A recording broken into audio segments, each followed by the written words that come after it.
At a billionaire's private mansion, in the middle of an elite tech summit, a boy no one invited rolled a toy car across the hall.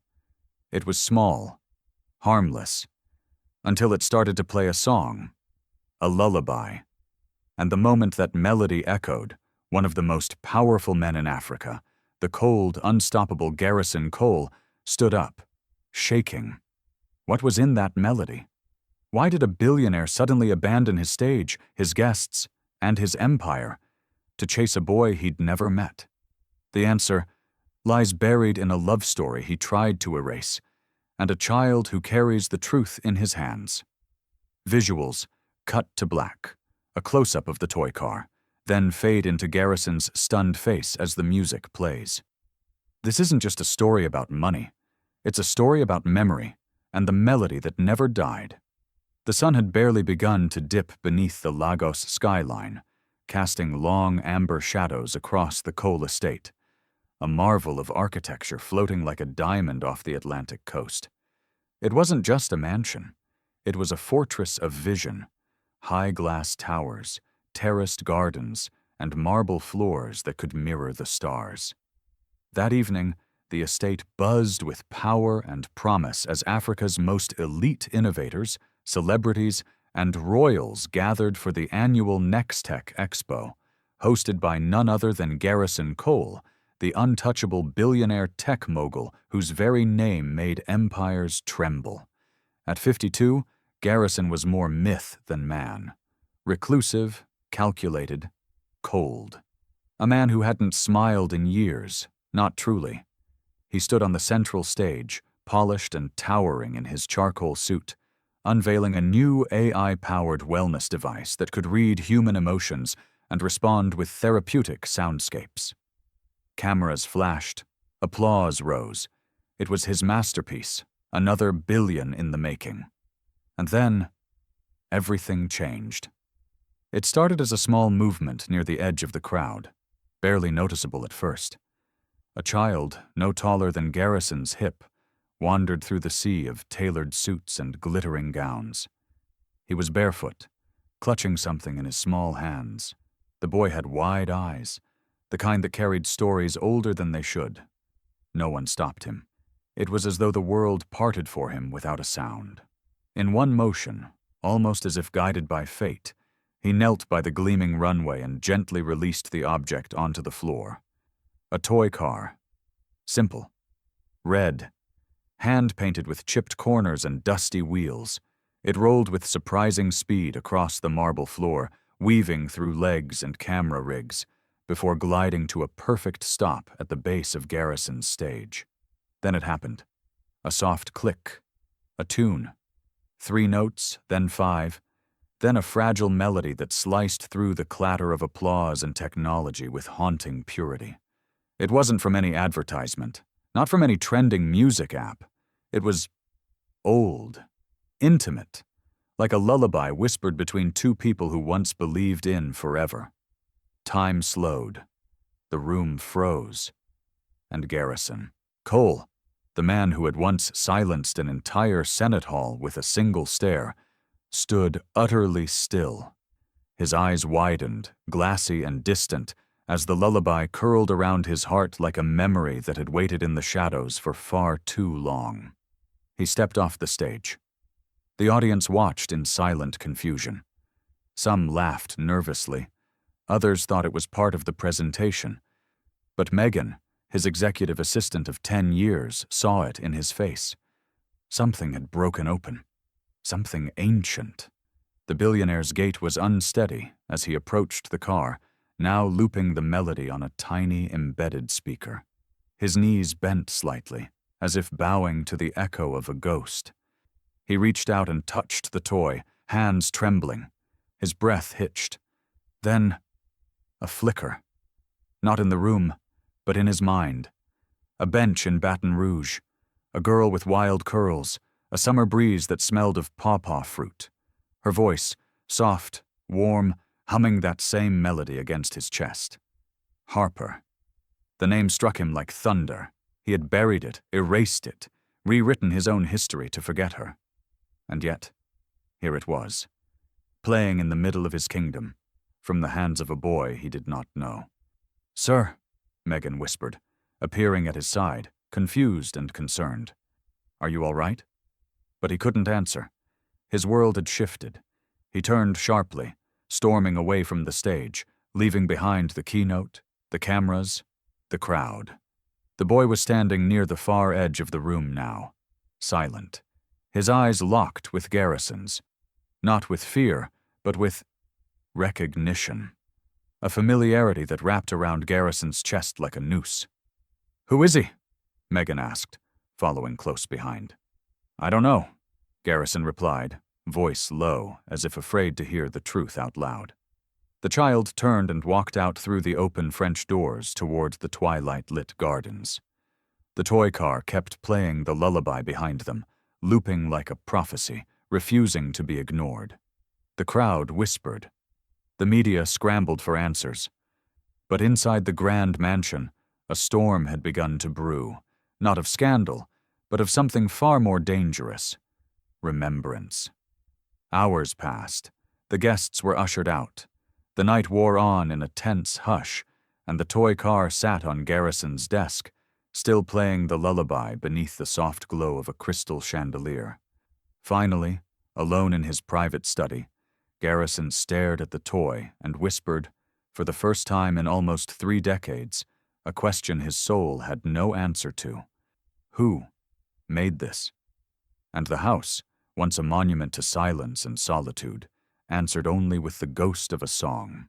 The night wind swept gently through the garden palms of the Cole estate, rustling their leaves like whispered secrets.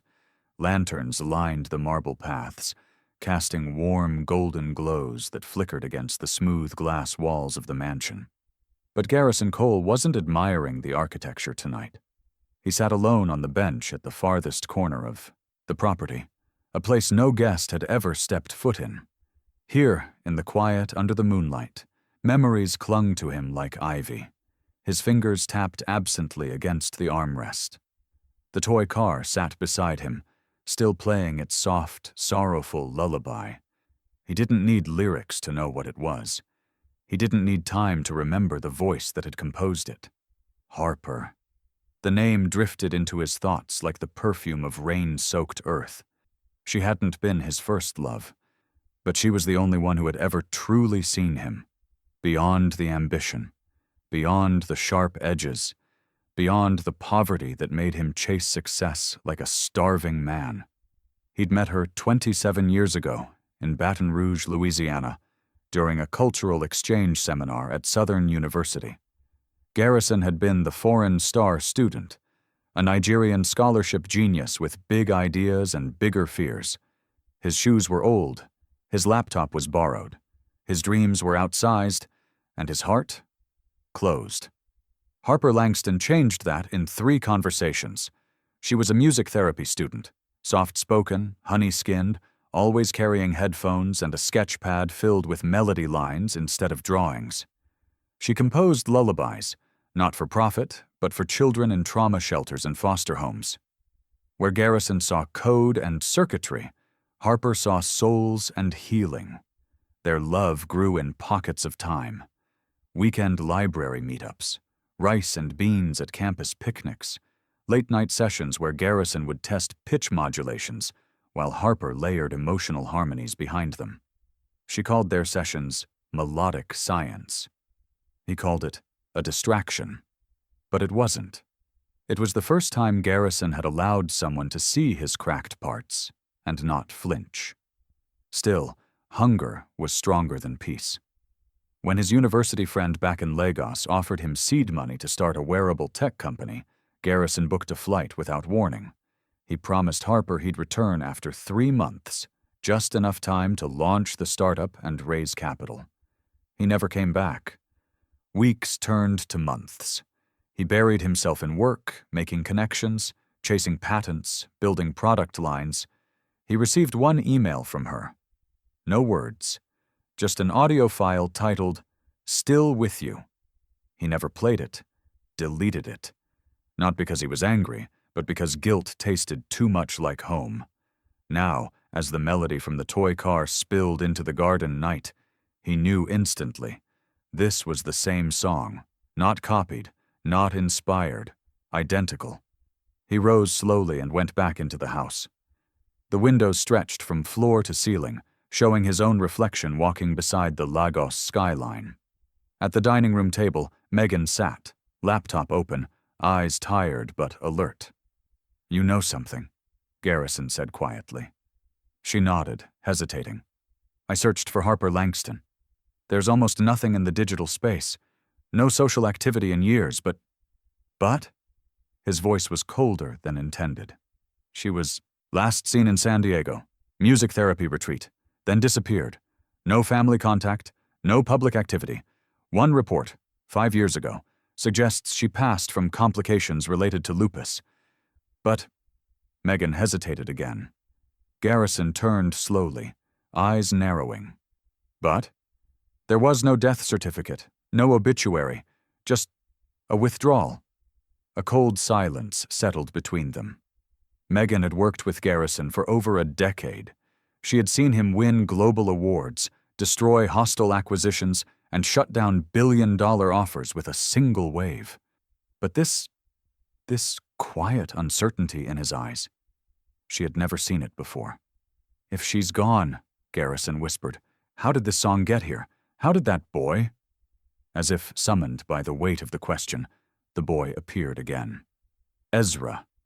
He stood just outside the sliding glass doors, silhouetted by the garden lights, still barefoot, still watching.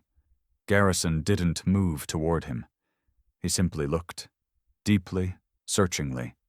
The boy stepped in slowly, holding the same toy car, now silent. He placed it gently on the floor near Garrison's feet. "I didn't come to make trouble," the boy said, voice barely louder than the breeze. "I just needed you to hear it." Garrison crouched slowly to his level. "Who taught you that song?" The boy blinked. "My mom." "What's her name?" A pause. "She used to be Harper. Now, she's someone else." The air stilled. Garrison's chest tightened. "She's alive?" Ezra nodded. "But she said you wouldn't come. She said, if you knew she was still breathing, you'd break again, and she couldn't be the reason for that anymore." Garrison swallowed hard. "Where is she?" Ezra didn't answer. Instead, he looked straight into the eyes of the man who had built an empire to silence the one thing he couldn't forget. And then, with the stillness of a whisper, he said, "She's not dead. She's hiding from you." The toy car sat on a slab of black glass in Garrison's underground lab, the heart of his mansion's hidden nerve center. Walls lined with biometric safes, processors humming in sleep mode, lights dimmed to blue. But tonight, the room pulsed with tension. Not because of a boardroom battle or stock market crash, but because of a boy's toy that refused to be ordinary. Garrison stood over it like a surgeon, sleeves rolled up, hands gloved, eyes sharper than they had been in years. He wasn't a billionaire tonight. He was the young, hungry technologist again, the kid with borrowed books and a homemade laptop, chasing magic through code. The toy car was deceptively simple. Its frame was handcrafted from salvaged parts, painted carefully, even lovingly. But what stunned Garrison was what lay beneath. Inside the shell was an embedded chip smaller than any child's toy should carry, custom designed, with layers of encryption that mirrored his first wearable prototype. Only one other person had ever understood that encryption method: Harper. He ran the diagnostics again. The AI core was old, but purposeful. The lullaby wasn't just a song. It was a sequence of layered frequencies, a type of sound healing code Harper once dreamed of developing for PTSD victims. Garrison had dismissed the concept then. Now, it was playing in his own home, wrapped in memories he hadn't asked to receive. Across the room, Megan watched him silently, arms crossed, tablet in hand. "I found something," she said, stepping forward. Garrison didn't look up. "Tell me." "The boy's name is Ezra, Ezra Langston, but no legal guardian is registered under that surname." He finally turned to her. He's been living in Ibadan for the last 6 years, she continued. Homeschooled by a woman who goes by Miss Grace. No employment records, no government ID, no digital signature. She's a ghost. Garrison's lips parted, but he said nothing. Megan hesitated before adding, "There's only one reason someone disappears that cleanly. She doesn't want to be found." A silence stretched between them, thick as smoke. Then Garrison turned back to the toy and tapped a soft command into his terminal. The melody restarted, but this time, with it came a whisper, a voice note. If he hears this, he'll know. He'll remember the night I fell asleep in his arms humming this. He'll remember the pawpaw tree behind the music hall. He'll remember the blue dress from Enugu, the one he said made me look like the answer to his prayers. The voice was unmistakable. Harper. It wasn't just a message. It was a memory she had trapped inside a machine, a capsule of emotion encoded with intention, a bridge or a farewell. Maybe both. Garrison staggered back a step. His hand trembled slightly. Megan, seeing the shake, approached carefully. "She wanted you to find this, Garrison." "No," he whispered. "She wanted me to feel it." He sat down slowly, resting his elbows on his knees, his face in his hands. The weight of 27 years crashed against him like waves in a storm. And then Ezra's words echoed again in his mind. "My mom's favorite fruit was pawpaw. My father bought her a blue dress once, from Enugu." Garrison's head snapped up. He remembered. It was during the Harmattan. He had spent his first real check, a payment from a software licensing deal, on that dress. Harper had twirled in it beneath a flickering street lamp outside the compound apartment they shared briefly in Enugu during a school trip. She laughed and said, "It's the first time I've worn something that made me feel like tomorrow might be kind." His hands clenched. He had left that laughter behind for numbers, for ambition. And now, her laughter was haunting him from the lips of a boy he never knew he'd fathered. The toy car's light blinked again. A prompt flashed on the screen. "Unlock legacy mode?" He clicked. "Yes." The toy projected a soft hologram into the air. An old, grainy photograph of Harper, her hair longer, skin thinner, but her eyes unmistakable. She was cradling a baby, wrapped in Ankara, smiling at the camera like the world hadn't yet betrayed her. Ezra. And in the corner of the photo, a date, a timestamp, and a set of GPS coordinates. Garrison leaned in, decoding the longitude. His pulse thundered. The coordinates pointed to a rural district just outside Ado Ekiti. Megan leaned over his shoulder. "Do we go?" she asked. Garrison's voice was low, steady, but threaded with something rare, urgency. "No," he said. "We prepare." He rose, taller now, heavier with the truth. "I need to see where she's been hiding." And across the room, the toy car blinked one final time, as if giving permission. The road into Ado Ekiti was narrow and carved with time. Patches of untamed grass brushed against the black SUV's wheels as Garrison's convoy quietly pulled off the main road. There were no drones overhead, no digital trackers, no staff. Just one man, stripped of his empire for a night, following a melody across forgotten paths. Garrison sat in the back seat alone, eyes locked on the screen in his hand, the coordinates glowing steadily as if tugging his soul forward. The last 10 kilometers had no network signal, no noise, no excuses. When the car finally stopped, the air changed.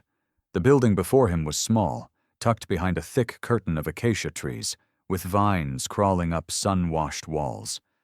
A modest arch over the wooden gate read, "The Echo House." Soft music floated from inside, not from speakers but from human voices humming in gentle, unstructured harmony, healing music, living music. He stepped out slowly. Birdsong joined the lullabies. The scent of hibiscus and warm grain lingered in the air. And in that silence between footsteps and memory, he saw her. Standing in the courtyard, barefoot, wearing a plain cotton dress and no makeup. Miss Grace. Harper. Time had touched her, but hadn't dimmed her. Her hair was wrapped, her back straight. There was no fear in her eyes, only calm recognition, like she had been expecting him. "I thought you'd come sooner," she said. Garrison couldn't speak. His throat burned with things he had buried. Guilt, longing, awe. "I almost didn't believe you were real," he murmured. "I wasn't. Not for a while," she replied. They sat in the open-air pavilion at the back of the compound, a bamboo-roofed space designed for group music sessions. Around them were speakers, wooden drums, memory walls, and handwritten notes from women who had passed through the center. "I learned to sleep again. This song made me forgive myself. This place taught me how to breathe." Harper poured tea. Garrison didn't touch it. She sipped quietly, then spoke, as if unburdening wasn't an event, but a slow unraveling. "After you left, I waited. Every day. For 6 months, I opened that email. I hoped. Then I accepted. You chose something bigger than us. I didn't blame you." He winced. "But I didn't tell you. I vanished." "You did," she nodded. "And I broke." The words landed with gentleness, not vengeance. She wasn't accusing, just stating a fact. "When I found out I was pregnant, I told myself I'd be fine. But Ezra came early. He couldn't breathe for the first 20 minutes. I thought I'd lose him." Garrison's fists clenched. His eyes glistened. "No hospital wanted to take us in. No money, no insurance, just lullabies and prayers." She looked at him finally. Not with hatred.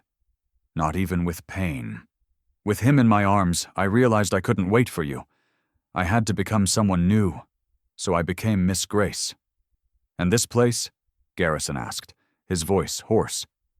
"I started it with one woman, a widow who'd lost her voice after a home invasion. I sang to her every morning. One day she hummed back. Her eyes swept over the space, the walls lined with sound journals, therapy maps, and recycled toys. Now we're 50 strong, women from all over. We build music, we release it, we heal." He finally whispered, "And the car?" She smiled softly. "It was my experiment. I embedded the tune in it with basic AI layers. Ezra helped paint it. He doesn't know the full story, just that it holds something important." Garrison swallowed the storm in his chest. "Why send it now?" "I didn't," Harper replied. "Ezra wanted to see you. He found Megan's contact on my old tablet, asked for help." Garrison sat back, stunned. Megan knew? At that, Harper's lips curled, not into a smile, but something deeper. "She's been coming here for 2 years. Silent retreats. She was always curious about sound healing. I didn't know she worked for you until last year." Garrison stared at her, blinking hard. "So all of this, wasn't revenge," Harper said gently. "It was readiness. I never wanted to ruin you, Garrison. I just wanted you to feel again." He looked at her, the strength, the serenity, the scars worn like woven cloth, and felt smaller than he ever had in any boardroom. "I'm sorry," he breathed, "for all of it, for abandoning you, for not hearing the music when it mattered." She studied him for a long moment. Then she reached out and touched the back of his hand. "It wasn't romantic. It was human. You were chasing the world.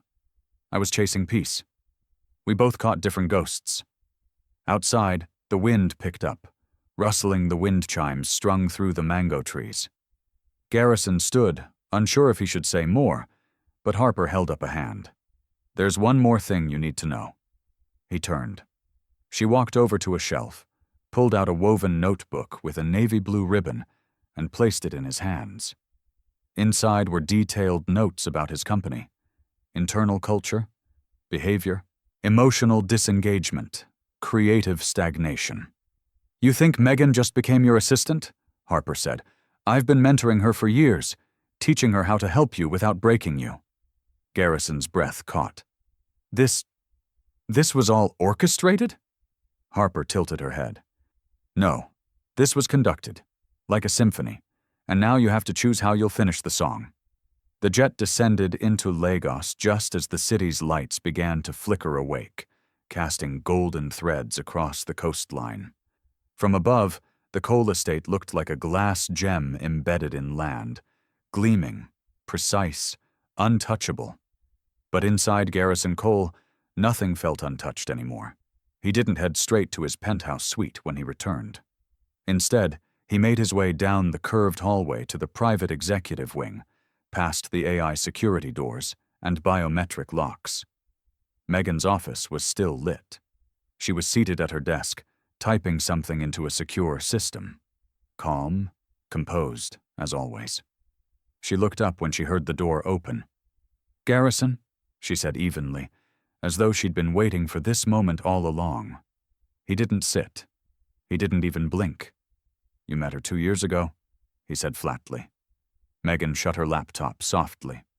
"Yes. And you didn't think to tell me Harper was alive?" "I didn't think you were ready to know she still existed," Megan replied, rising slowly. His voice darkened. "You're my assistant. You work for me." "No," she said quietly. "I work with you. I always have. And if I'd told you too soon, you would have buried it, just like you buried everything else." Silence thickened the air. Garrison turned away, walked toward the massive window overlooking the city skyline. "You planted the car? With Ezra?" "I did." He exhaled sharply. "Why?" Megan walked toward him, but left a respectful distance between them. "Because I saw what this place was turning into," she said softly. "You were building machines that could mimic emotions, but you hadn't felt a real one in years. You ran boardrooms like battlefields. You stopped connecting with your own inventions, with people, even with yourself." She took another step forward. "You were disappearing, Garrison. Not in scandal, but in silence, and I couldn't watch that happen." He didn't answer. His shoulders rose slightly, then fell, as if the weight of her words cracked a seam he'd been sealing shut for decades. "So you used Harper?" "I honored Harper," Megan said. "I saw her strength, her heart. I watched how she healed people with nothing but a melody. And I realized that woman had once loved the same man I worked for every day. I needed you to meet her again, even if it was through a toy and a child." Garrison's eyes dropped to the floor. "She said you were mentoring her," he said. Megan nodded. "Every few months I'd visit Echo House. No emails, no agenda, just music and truth. Harper taught me how to listen to silence, to feel what wasn't being said." He turned then, truly seeing her. The poise, the wisdom, the courage. "You risked your job, your reputation." Megan smiled faintly. "I wasn't trying to break you, Garrison. I was trying to wake you." She walked past him, picking up a small memory device from her desk, a sleek, silver chip. "This is the full AI map of the car," she said. "All the lullabies, all the encrypted memories Harper left behind." She placed it in his hand. "I suggest you start listening to your own story, before it becomes someone else's product line." He stared at the chip. It felt heavier than steel. "Step down," Megan said suddenly. He blinked. "What?" "Temporarily. Let the team run things. Take time to feel again. With Harper, with Ezra. You can't lead the future when your past is still locked in a closet." Garrison's jaw tightened. "I don't step down. I built this." "And it's brilliant," she said. "But you're empty inside it.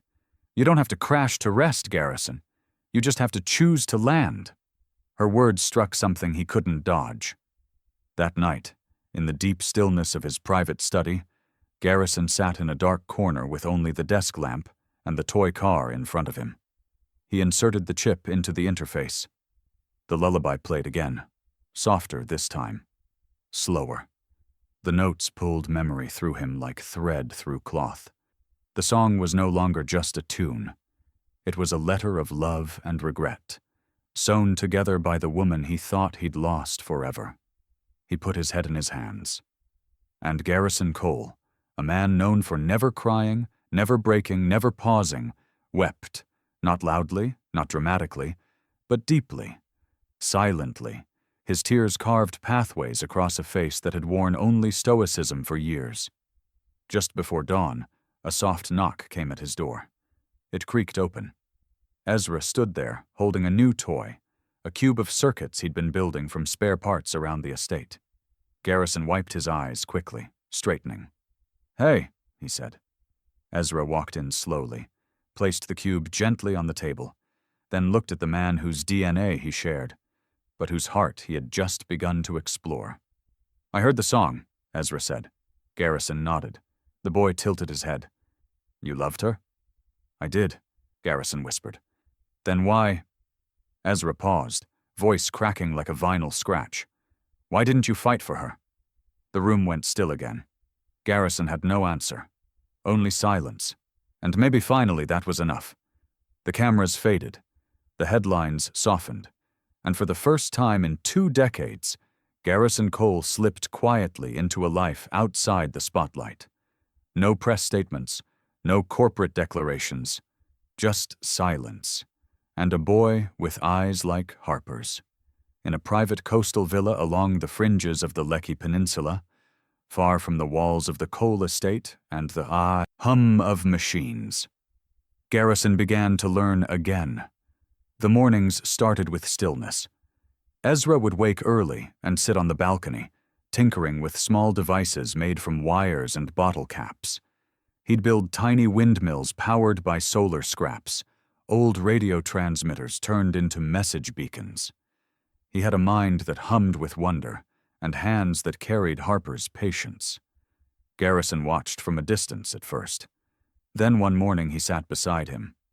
"You ever think about what things sound like instead of what they do?" Ezra asked, without looking up. Garrison smirked faintly. "I used to, before I got busy making them work." Ezra handed him a wire. "Then maybe it's time to make them feel." That afternoon, they took a boat onto the quiet channels that curved like vines around the peninsula. Garrison didn't bring security, just sunscreen, juice boxes, and a paper map Ezra insisted on using, like in the old days. The boy was quiet but curious. He asked about Garrison's childhood, what Nigeria was like before the tech boom, why he always wore gray. And somewhere between the waves and the sun, Garrison told him the truth. "I lost my mother when I was 10. My father couldn't cope. He locked himself into books and silence. I followed." Ezra listened without interruption, his small fingers dragging through the water. "I think," Garrison continued, "ambition became my armor. The more I built, the less I had to feel. And the less I felt, the more I convinced myself I was untouchable." "Were you ever happy?" Ezra asked gently. "No," Garrison said. "Just busy." They docked the boat near a rocky shore, where Garrison surprised Ezra with a bike, not electric, not branded, just a simple 2-wheeler. The boy laughed, then raced ahead, leaving Garrison behind in the dust. But the billionaire didn't care. He stood in the sunlight, eyes squinting against the rays, and for the first time in years, he smiled. Meanwhile, Harper stood silently in the glass halls of the Cole Innovation Campus in Lekki. Megan had arranged a private visit. No photos, no staff. Just her and the heartbeat of the empire Garrison had built, and unknowingly laced with fragments of her. She walked through the sound mapping room, where AI used tonal frequencies to ease anxiety. The core algorithm? A replica of the same chord sequence she had embedded into Ezra's toy. She entered the Memory Echo Lab, a dome where neurodivergent children were tested for response to therapeutic rhythms. The playlist? All based on the principles she'd once scribbled into her university journals. Back when Garrison used to joke, "You're building lullabies for machines." He hadn't just remembered her, he had immortalized her, in silence. Outside, she found a rooftop garden that overlooked the lagoon. Garrison had planted a pawpaw tree there. Only one. She placed her hand against the bark and closed her eyes. Later that evening, the three of them sat around a low table on the villa's porch, eating roasted corn and tilapia as the sky turned orange. Ezra had just finished telling Garrison about a dream to create a toy that responded to children's emotions with different melodies. Harper watched them, a father and son laughing, eyes finally meeting in understanding. And then, gently, She placed her fork down. "I'm leaving," she said. The laughter paused. Garrison looked up. "I've been offered a position in Cape Town. Music therapy for postnatal trauma survivors. It's something I've always wanted to do. I didn't think I'd get it." He blinked. "And Ezra? He's coming with me." Ezra's expression was unreadable. "I didn't want to disrupt this time you've had," Harper continued, voice careful. "But I need to do this. For me. For him. I'm not running. I'm just choosing something that isn't about pain anymore." The air shifted. The waves outside kept moving, but time seemed to halt between them. "I thought," Garrison began. But the words failed. Harper looked at him. Not cold, not distant, just honest. "We're not a love story you get to finish just because you're ready now. This wasn't about fixing the past. It was about showing Ezra the truth, that you're more than the man who left." Garrison said nothing for a long time. He stood and walked to the edge of the porch, staring out at the distant water. Then, quietly, he said, "I can't ask you to stay. But I want you to know, I hear it now. The melody. I finally hear it." Behind him, Harper closed her eyes. And inside, Ezra watched them both, learning more about love from their silences than from anything they'd said aloud. Garrison Cole had always believed that power came from progress, that the next big thing would always silence the last big regret. But in the days following Harper's decision to leave with Ezra, he realized something. Progress without purpose was just motion, and motion, without love, was just noise. He didn't beg her to stay. He couldn't, not again, not with guilt heavy on his breath. Instead, he poured his ache into something only a man like Garrison could build, not with bricks or press releases, but with memory. In a hidden wing of the Cole estate, behind a sliding glass wall that had remained sealed for years, construction began on a space no one was allowed to discuss. Not even Megan. No cameras, no blueprints. Only one instruction echoed through the halls. It has to sound like her. And so, the quiet gallery was born. It wasn't advertised. There was no grand opening. Just an evening invitation, handwritten, delivered to Harper and Ezra. They arrived together at dusk. The gallery shimmered with soft amber light. No signs, no explanations, just hallways of breath, music, and warmth. The first room was a lullaby dome, where visitors could sit on cushions beneath a sky of stars made entirely from sound frequencies. The melodies changed as they breathed. Slow inhale, calm chords, long exhale, soft hums, all composed from Harper's therapy methods, all hers. The next space was the memory corridor, a winding path with recordings of anonymous voices speaking about heartbreak, healing, forgiveness. Some were Harper's, others were from women Harper had helped at Echo House. Ezra recognized a few. Harper froze at one. A voice whispered, "He never said sorry, but I heard it anyway, in the way he stayed." Her hand trembled. They reached the final room, the listening well. In its center stood the toy car. Garrison had placed it inside a clear sound chamber, where the melody played only when someone stood close enough to feel it vibrate through the soles of their feet. Ezra stepped in. The lullaby began. He said nothing. Neither did Harper. Garrison emerged from the shadows then, not in a suit, not in control, just a man watching the two people who had broken and rebuilt him without ever raising their voices. "I didn't know how to hold you," he said to Harper, "so I tried to hold the world instead, and I broke it in my image." She looked around the space. "Why this?" "Because you built Echo House to heal others. I built this to heal myself." He paused. "I want to take it global. Quiet galleries across the world, but not mine. Yours. Full creative control. No contracts, no strings." She stared at him. "That's dangerous." "I might never forgive you," she said softly. "I know," he replied. A long silence passed. Then she whispered, "And what if I say yes, and you disappear again?" "I won't," he said. Because this time, I'm staying in the song." She didn't answer. She didn't need to. Her eyes glistened, but she looked away. Still torn, still healing. But something had cracked.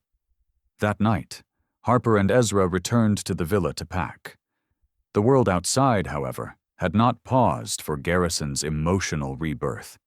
The Coltech Board of Directors had been waiting for a formal address from their founder for weeks. Investor confidence was sliding. Market reporters were whispering. Rumors spread that Garrison had grown unstable, erratic, emotionally compromised. Megan stood in a tense meeting, defending him again and again. "He's not absent. He's evolving," she said. But evolution doesn't always wait for permission. A formal notice arrived at the estate the next day. An emergency vote to consider Garrison Cole's removal as CEO. Megan brought it to him as he stood beneath the pawpaw tree on the rooftop. "They've scheduled it for the Founders' Gala next week," she said. "They're going to ask for your resignation." Garrison nodded. "Let them." Megan blinked. "You're not going to fight?" "Not this time," he replied.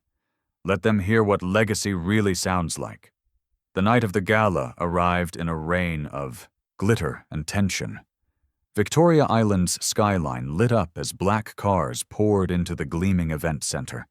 Industry leaders, celebrities, influencers, and a boardroom full of people hungry for answers. But no one expected what happened next. As the opening speaker finished his welcome, the lights dimmed, and from the side of the stage, Ezra Cole walked out. Small, calm, unshaken. He didn't speak at first. He simply placed the toy car on the microphone pedestal, pressed a button, and let the lullaby play. The crowd went still. Executives leaned in. Media paused their feeds. Investors glanced at one another. Then Ezra stepped up to the mic. "My name is Ezra. This song helped me sleep when my mom had nothing. My father didn't know I existed. But somehow this sound found him again. And now he hears it too." He looked toward Garrison, seated at the back, Harper beside him. Ezra continued. "Before you vote someone out of a company, ask yourself if you even know what he built it for. My dad didn't start a business. He started a story. And now it's our turn to finish it." He stepped away. Silence fell. No applause, just tears.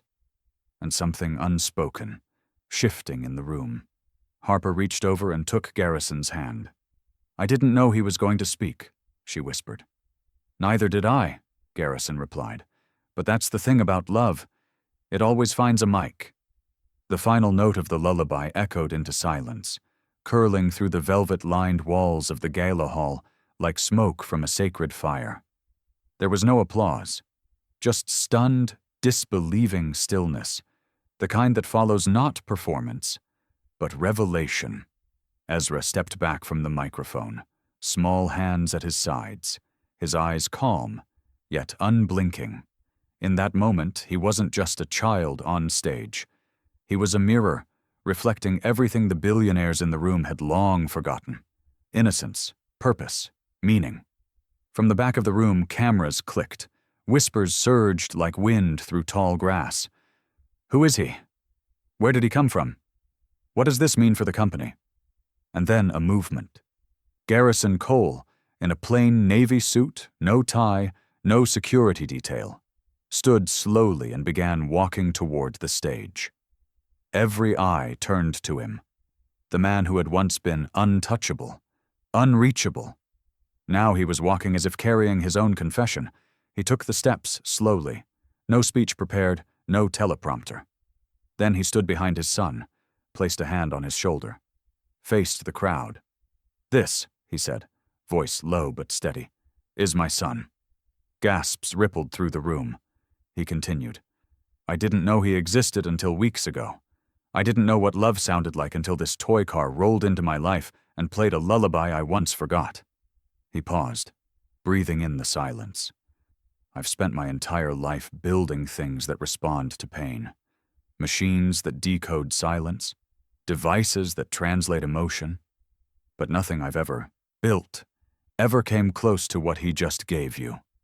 Reporters froze, afraid to even blink. Harper, watching from behind the curtain, pressed a hand over her mouth. She had seen Garrison speak to heads of state, at World Economic Forums, at billion-dollar IPOs. But never like this. Never with a voice that cracked, trembled, bared itself. Garrison turned slightly and gestured toward the far right of the ballroom. A spotlight flicked on, revealing a sleek, translucent model of a new building, a domed, acoustic structure surrounded by open gardens and tech labs.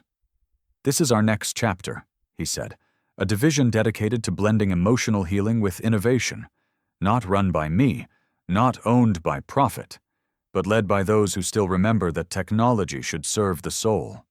He looked towards the model, then back at the audience. "It will be called SoundTech Souls," a name no one saw coming. Harper took one cautious step toward the light, still hidden behind velvet. She didn't know whether to feel honored or trapped, grateful or anxious. She wasn't just a muse anymore. She was visible. And in Garrison's world, visibility was currency and risk. Online, the announcement spread like digital wildfire. Garrison Cole reveals secret son at gala. Billionaire launches emotional tech lab with ex-lover and child prodigy. Cole Corp's humanity push, genius or PR stunt? The stock trembled, not crashing, but stalling. The market didn't know what to make of a man who had built empires through algorithms suddenly choosing lullabies. Back inside the gala, Garrison knelt beside Ezra and whispered, "You changed everything." Ezra grinned shyly. "You helped me press play." Later that night, the after-party buzzed with deals and theories. But Harper remained near the balcony, her eyes scanning the skyline, heart pacing. Megan approached her gently. "You okay?" "I don't know," Harper said. "It's too much, too fast." "I warned him not to go public," Megan admitted. "But I think he needed the world to know this wasn't another acquisition. It was a return." Harper nodded slowly, eyes lost in the Lagos lights. That's when a voice cut through the air behind her. "Ms. Langston?" She turned. A woman in a silver power suit extended her hand. Sharp features, Swedish accent, a quiet storm of influence. "My name is Dr. Astrid Levander, lead investor at Ethera Ventures. We specialize in emotional technologies, next-gen therapeutic systems. I saw your work in the gallery, and what your son just did tonight confirmed everything we've been watching." Harper blinked. "Watching?" "We've followed your journey through Echo House, privately, of course. Your embedded melody systems are years ahead of the market.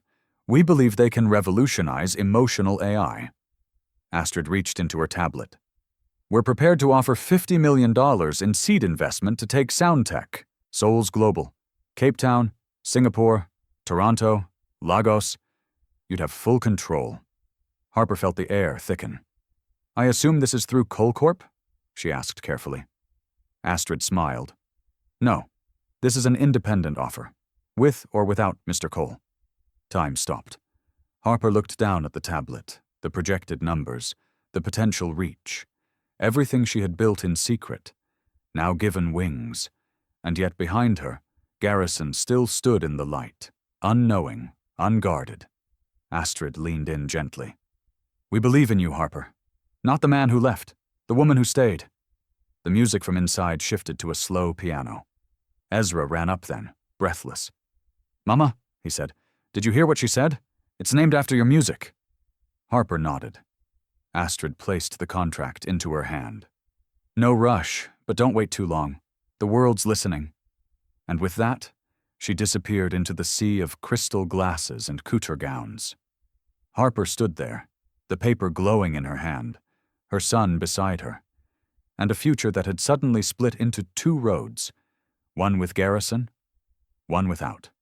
Harper Langston sat by the window of a quiet cafe in Abuja, her fingers curled around a glass of mint tea. Beyond the glass, the city pulsed, confident, futuristic, fast. But inside her, time had slowed to a crawl. Across from her sat Dr. Astrid Levander, poised, powerful, every movement calculated. Between them, A digital portfolio hovered, lit in soft blue light, showcasing projections, partnerships, and promises. "We want to scale this globally, Harper," Astrid said. "Therapeutic AI, embedded lullaby code, emotion mapping technology. You've pioneered something the world hasn't even realized it needs yet." Harper nodded slowly. "And the control?" Astrid's expression shifted slightly. "We'd need exclusive rights to Ezra's melody patents, the sound sequencing, the emotional response algorithms." Harper's jaw tightened. "So his lullaby becomes your product?" "Not just a product," Astrid corrected. "A revolution. Think bigger." But Harper wasn't thinking bigger. She was thinking deeper. Of Ezra, of his tiny fingers painting the toy car, of the way his eyes softened every time the melody played, of the way Garrison had stepped out of power not to possess her, but to make room for her. She closed the portfolio. "I'm grateful," Harper said softly, "but I won't sell what was never meant for sale." Astrid raised an eyebrow. "You're walking away from $50 million. "No," Harper said. "I'm walking toward something better." Back in Lagos, Garrison stood on the rooftop of the Innovation Campus, watching the ocean breathe against the city's edge. He hadn't heard from Harper in 3 days, and part of him feared she was already gone. But that afternoon, she arrived, dressed in a soft blue blouse, hair pinned back, eyes focused. "I met with Astrid," she said. Garrison stiffened. "And?" "I declined." Relief moved across his face like a quiet breeze. "But I have a counter-proposal," she added. His eyebrows lifted. "I don't want a seat at your table," Harper said. "I want to build a new one, with you, as partners, co-creators, not lovers, not yet, just equals." He nodded, heart catching in his throat. "What do you need?" She handed him a single piece of paper, not a contract, but a mission. Heal 1 million minds through music and technology within 5 years. "That's the goal," she said. "Not market share, not exits, impact." Garrison read the words carefully, then looked at her. "Let's do it." And for the first time since his mother died, since Harper left, since ambition drowned out everything else, he meant it. The transition was swift and clean. Garrison Cole formally stepped down as CEO of Coletech, retaining only a founder's advisory role. The board was stunned. The press speculated endlessly. But inside the halls of the new SoundTech Souls initiative, the energy shifted. The foundation was headquartered in Lagos, but built with a global heart. A place where coders sat beside composers, where engineers collaborated with survivors, where children's laughter echoed through glass walls lined with sonic canvases. Harper became executive director, steering research and outreach with fierce clarity. Garrison took a quieter role, leading design, mentoring young developers, speaking rarely but with purpose. And Ezra? Ezra became something no algorithm could predict. A voice. He spoke at tech summits with a wisdom that stunned adults. He shared his story in soft sentences, never dramatic, always real. He showed how a single toy, filled with a mother's love, could change the course of giants. He was named Child Ambassador for Emotional Intelligence in Tech by 3 global organizations, not because of his title, but because of his truth. One afternoon, during a tour of the Lagos campus, a courier arrived with a slim, matte black envelope addressed to Harper and Garrison jointly. Inside, a sleek pitch deck from a startup in Stockholm called Sonar Play. It opened with one sentence: "We would like to acquire the emotional response toy car IP from Ezra Cole for $20 million USD. Attached, licensing terms, global manufacturing plans, and an outline for turning the toy into a flagship product for sensory learning in children with emotional dysregulation." Harper's heart stilled. She looked at Garrison. He remained unreadable. The offer was real, respectful, promising to retain Ezra's name on the design and give full royalties. But it would mean releasing control of the very thing that connected them all. Ezra walked in moments later, finding them mid-silence. "What's that?" he asked, hopping onto the couch between them. Harper gently handed him the envelope. "It's a big offer. For your car." Ezra flipped through the tablet, scanned the images, then closed it slowly. "Do they want the melody?" "Yes," Garrison said, "but they'll make it available to children everywhere." Ezra was quiet for a long time. Then he looked at them both. "Can I think about it?" Harper smiled. "Of course." Ezra nodded, then did something they didn't expect. He went to the prototype shelf, picked up the original car, the one with chipped paint and old circuits, and hugged it to his chest. "I just don't want it to stop being ours," he whispered. And in that moment, Harper knew. There were offers that changed lives, and then there were choices that protected them. She and Garrison exchanged a glance, not a decision, not yet, but an understanding. Some things weren't built to be sold. They were built to be held. The world didn't change all at once. It started quietly, with one toy, one melody, and one boy who believed sound could make people feel safe again. Within 6 months, the Echo Car, Ezra's invention, had become more than just a child's creation. It had become a global symbol of emotional restoration. The toy, now mass-produced using biodegradable plastic and equipped with sound-responsive AI, was being shipped to over 20 countries.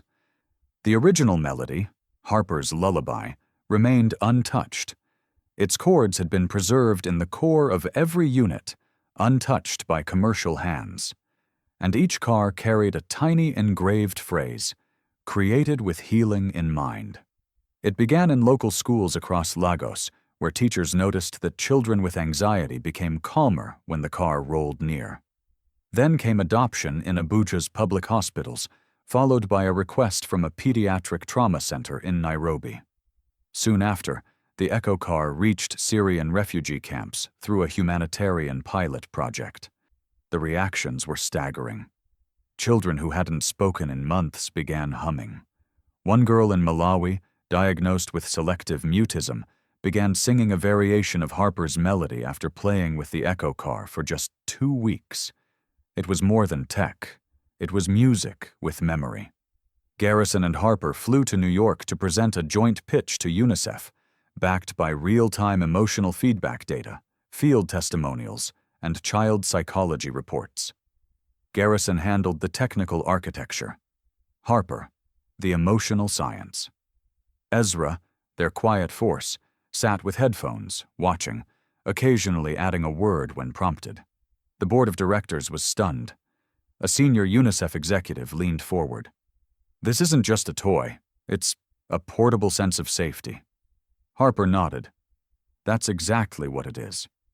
The Echo Wellness Program was born, a continent-wide initiative to distribute over 100,000 Echo Cars to communities recovering from war, displacement, and trauma. And still, the world leaned in closer. Harper was profiled in Time Africa as the Melody Architect. Garrison, once known for stoicism and strategy, was now applauded for humility and visionary pivoting. But it was Ezra who became the story's heartbeat. At just 8 years old, he was featured in Forbes' Junior Innovators, praised not for wealth, but for empathy. The interview clip of him saying, "I just wanted people to sleep better like my mom did when she made the song," garnered over 40 million views worldwide. Harper kept the fame at bay. She shielded him where necessary, but she also watched with awe as the little boy who once clutched a cracked toy began shaping the future of feeling. On the morning of his 9th birthday, they kept it simple. Just the 3 of them. A private cake, pawpaw slices, music playing low in the background, Harper's original composition, now recognized across the globe. The villa was decorated with drawings Ezra had made, some of his car designs, others just families holding hands under sunbursts of musical notes. Garrison had cooked breakfast, badly. Harper laughed every time she bit into his uneven pancakes. Ezra opened his gifts with genuine joy, a mini soldering kit, a harmonizer drone, and a new sketchbook with his name embossed in gold. And then, He stood between them and said something that turned the air to glass. "I have one more thing I want," he said, voice clear but quiet. They looked at him. He took their hands, one in each of his small palms, and looked at both with the innocent bravery only children carry. "I want you to get married," he said. "Not again. Not because of me, but for the first time. For you." Silence fell like a blanket. Harper's lips parted. Garrison's heart jolted. Ezra added, "You don't have to, but I see how you look at each other. And sometimes, I think maybe, music's not the only thing that heals." Harper blinked, stunned. She hadn't spoken of love in years, not since Garrison re-entered her life. They'd rebuilt trust in layers, in co-leadership, in late-night talks and early morning silences, but they had never named what was growing again between them. Garrison swallowed hard. "We're still figuring things out, Ezra." "I know," the boy replied, "but figuring out together is better than figuring out alone."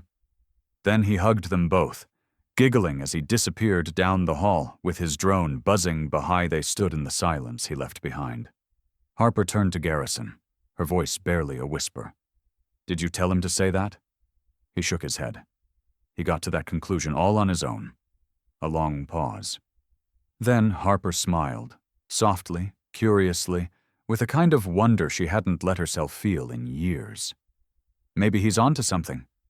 And beneath that simple sentence was the sound of an old door opening, not forced, not rushed, just ready, like the beginning of a new song. The field in Baton Rouge hadn't changed much.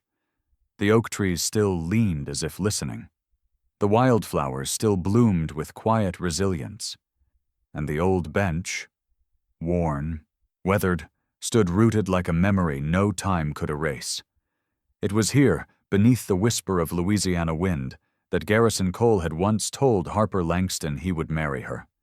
28 years had passed since then. They had arrived that morning without fanfare. No tuxedo, no gown, just Garrison in a rolled-up white shirt, Harper in a simple cream dress, and Ezra in a navy blue shirt with sneakers dusted by the earth. No guests, no choir, just the three of them, and the echo of what was once promised, and what might still be reclaimed. Harper stood facing Garrison, the sun a soft gold behind her.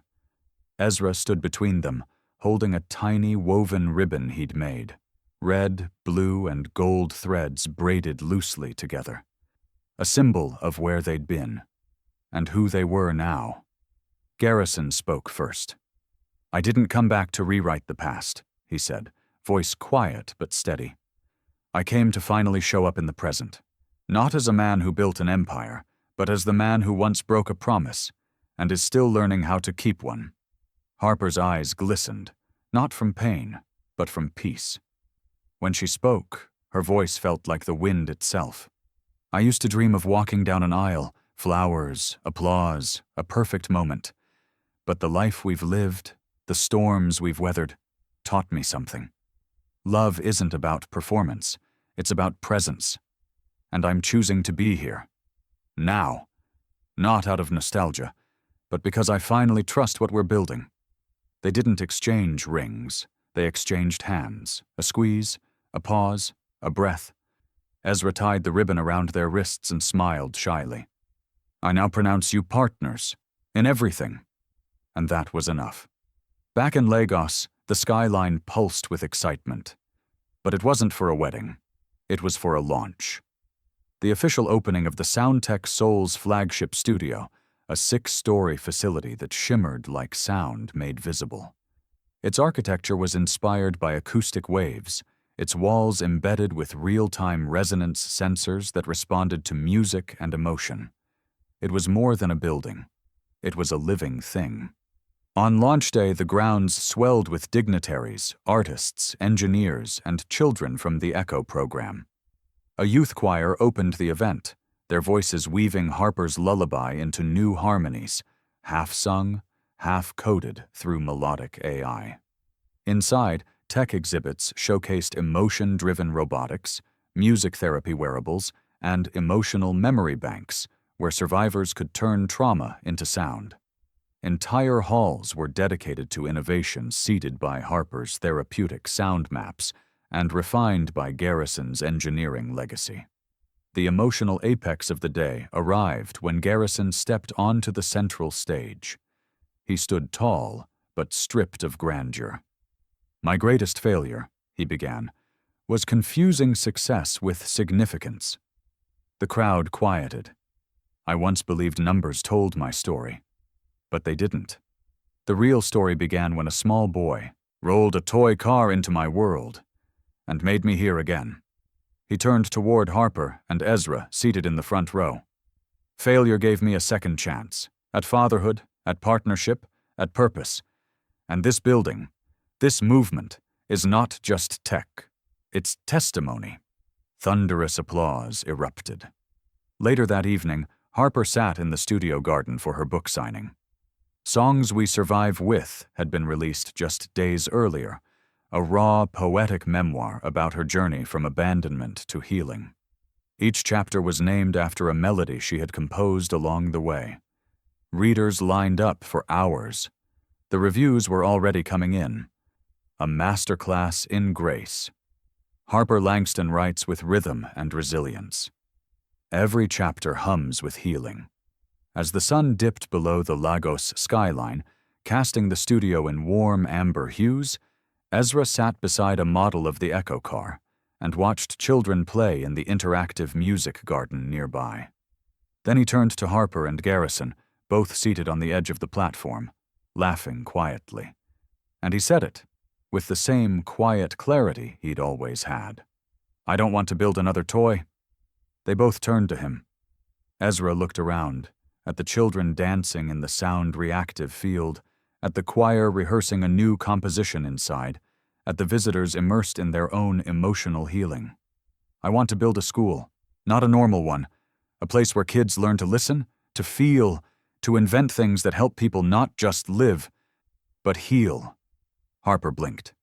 "You mean, like an emotional tech school?" Ezra nodded. "One that teaches coding and kindness, circuits and silence, music and memory." Garrison smiled, not the smile of approval, but of awe. "And what would you call it?" Ezra thought for a long second, then grinned.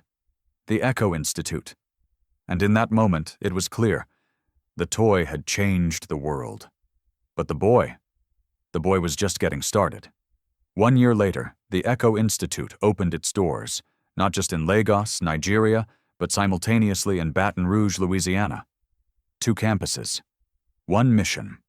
To teach children not just to build technology, but to build with emotion. The Lagos campus shimmered like a sonic cathedral, with curved glass walls that vibrated softly to ambient music. The classrooms were structured in circular pods, designed to encourage empathy through collaboration. Even the ceilings carried gentle resonance panels that adapted to the energy of the students. In Baton Rouge, nestled in the old university district where Harper and Garrison once met, the institute was a renovated music hall transformed into a hybrid innovation hub. Inside, acoustic chambers met coding labs, and forgotten pianos had been rebuilt into sound mapping machines. Ezra Cole, now 10 years old, stood between both worlds, bridging the gap between rhythm and robotics. He became the first honorary student of the Echo Institute, not because he needed the title, but because the school itself had been born from him. Harper Langston took her place as Director of Therapeutic Sound and Emotional Design. She didn't lecture. She listened. Her classes often began with silence, letting students sit with whatever they brought: grief, joy, confusion, and shape soundscapes that expressed what words couldn't. She taught them to create lullabies not from perfection, but from presence. Her voice echoed gently through the halls, calm as rain on iron roofs. "Every sound you create tells the world something about you. So be honest, be kind, and let your music speak before you do." Garrison Cole taught innovation ethics and human-centered design. He entered every classroom without title, wearing plain shirts and soft eyes. To these children, he wasn't the billionaire they'd heard about. He was just Ezra's dad. His lessons weren't about stock markets or patents. They were about questions. "Why are you building this?" he'd ask a young inventor. "What wound are you trying to heal?" He pushed them to create tech that didn't just function, but felt. He challenged them to build machines that listened as well as they spoke. Devices that didn't just react, but remembered.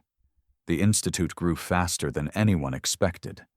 By mid-year, students had launched apps that monitored mental health through musical feedback. Others created wearable soundtracks for neurodiverse children to help regulate anxiety in social settings. One group of alumni developed a holographic empathy simulator for grief counseling. The school wasn't just teaching, it was transforming. And still, at the center of it all, Ezra. He had stopped seeking attention. He had become the echo itself, a quiet presence who helped younger kids craft their first lullabies, a listener, a builder, a bridge. On the anniversary of the Institute's launch, the two campuses linked via live stream. The children in Lagos waved at their peers in Baton Rouge. The screen split, two continents sharing one melody, the Echo Car's lullaby, now known worldwide. In the final segment of the day, the entire crowd gathered in the Lagos courtyard. The press waited for speeches, but Ezra stepped forward and said, "No words today. Just something I made for someone who taught me what music really is." He turned to a small girl in a wheelchair, no older than 7, seated near the fountain. Her eyes were quiet, hesitant. Ezra knelt beside her, reached into his backpack, and brought out a new toy, sleeker, smoother, humming with light. He rolled it toward her. As the wheels turned, the toy played a new lullaby, not Harper's, not Garrison's, but Ezra's own creation. It was soft and playful at first, curious, like a child learning to hope. Then it slowed, deepened, and rose into a soaring whisper of strings and digital harmony. The little girl's eyes welled. And then she laughed. Not loud, just enough. Enough to say, "I'm safe here." From across the garden, Garrison watched, unable to move. He leaned against the pillar, his hand pressed to his mouth. A tear slipped from his eye. "He's better than I ever dreamed of being," he whispered. Harper joined him, her expression unreadable. She didn't speak. She didn't need to. As the sun dipped behind the rooftops, painting the courtyard in gold and orange, the music didn't stop. It looped. Not because it had to, but because it belonged. The screen slowly faded to black as Harper's voice began to narrate. Soft, steady, echoing like a truth passed down through time. Some melodies never end. They just find new homes. A soft piano played. 3 final words appeared on screen. "Legacy isn't in what you leave behind. It's who you heal while you're here." If this story touched your heart, don't just scroll. Hit that like button and share it with someone who needs to hear it. Subscribe for more powerful emotional stories that stay with you long after the screen fades. Drop a comment below.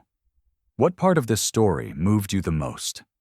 And remember, every melody has a story.